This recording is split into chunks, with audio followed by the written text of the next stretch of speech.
Allez, je te reparle parce que pour le coup, donc ça y est, les panneaux sont mis en place. Donc le micro-onduleur est en dessous, bien ventilé. Il est tellement lourd que de toute façon, il n'est pas prêt de bouger.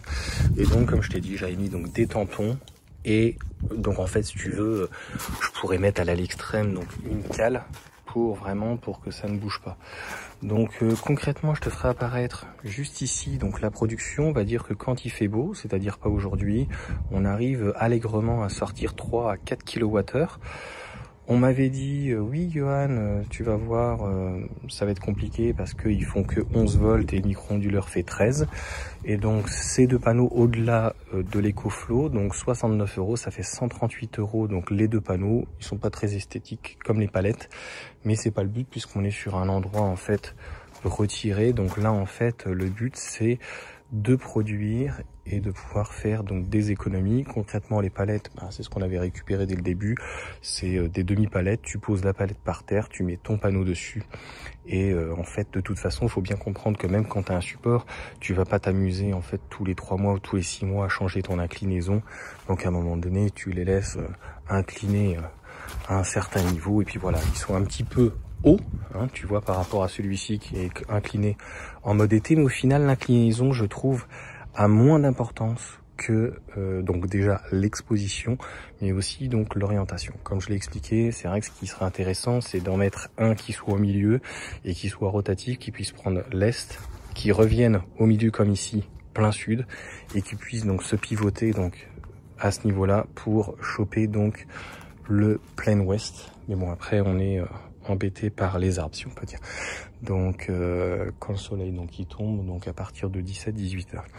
Donc voilà, vraiment une très bonne installation où bien en fait c'est un peu biaisé avec l'autre panneau, mais tu vois bien que sur un mois comme ça, faire 80 kWh c'est largement faisable.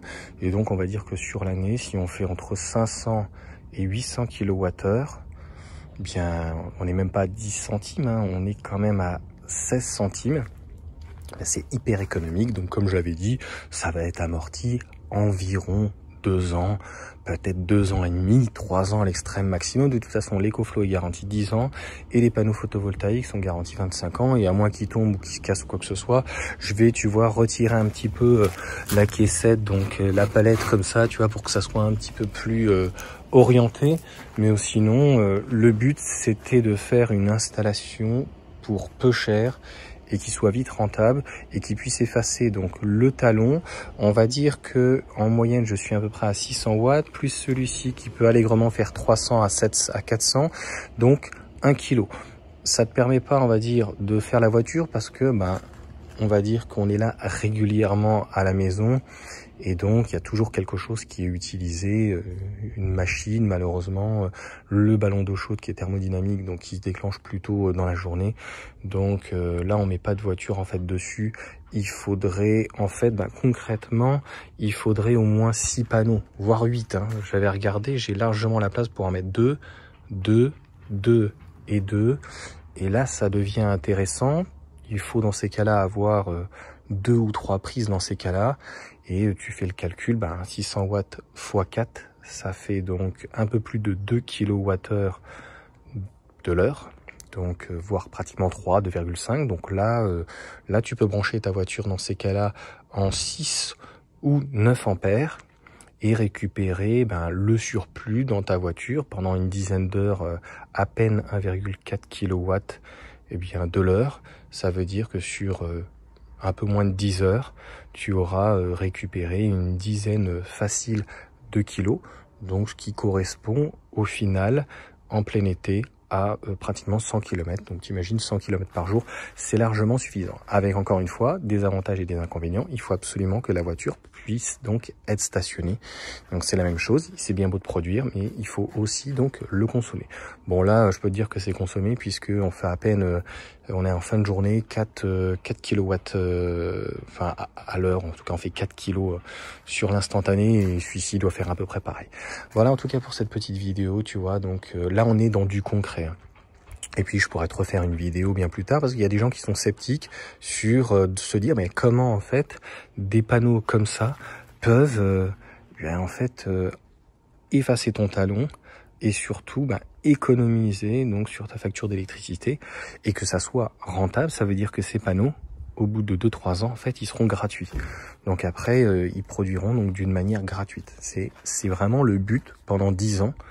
Après, 10, 20, 30 ans. Et puis après, voilà, il faudra changer au pire des cas le micro-onduleur. Donc je te dis, voilà, qui est juste ici. Donc il clignote vert. Et donc, tu vois, là, c'est vraiment très très bien. En espérant que tu vois que ça pousse pas trop pendant qu'on n'est pas là. Voilà en tout cas pour cette petite vidéo. Petit bonus, je suis pas amasseur compulsif, mais la CLK355, la personne m'avait donné ça, je crois que c'était même pas les bons, et je les ai toujours gardés. Je voulais faire un support en fait, je voulais faire quelque chose pour les enfants et tout.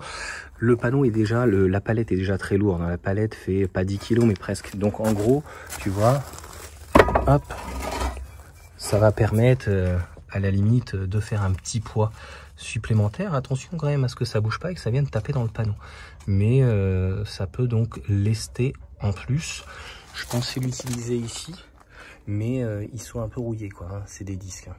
Bon, je les ai mis comme ça au final, tu vois, pour éviter que ça glisse et ça cale.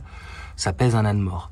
Alors après, ce que tu peux faire aussi, c'est mettre une tige métallique où tu as des arches qui existent donc en tressé et que tu viens et voilà, là ça va pas bouger. Mais encore une fois, hein, si tu as une forte tempête, à un moment donné, qu'est-ce que tu peux y faire hein? De toute façon, il y a déjà le portillon qui vient couper en fait le vent.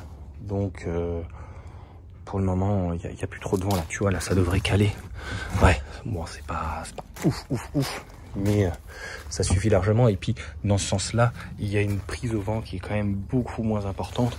Là, qu'est-ce que tu vas avoir là en fait de la prise au vent par derrière le mur, voilà, ou très légèrement sur le côté. Ce qu'il faut éviter, je pense, par contre, tu vois, c'est le mettre dans l'autre sens. Si tu le mets dans l'autre sens, là, lui, il peut éventuellement se soulever, mais bon, ça fait quand même 20 kilos.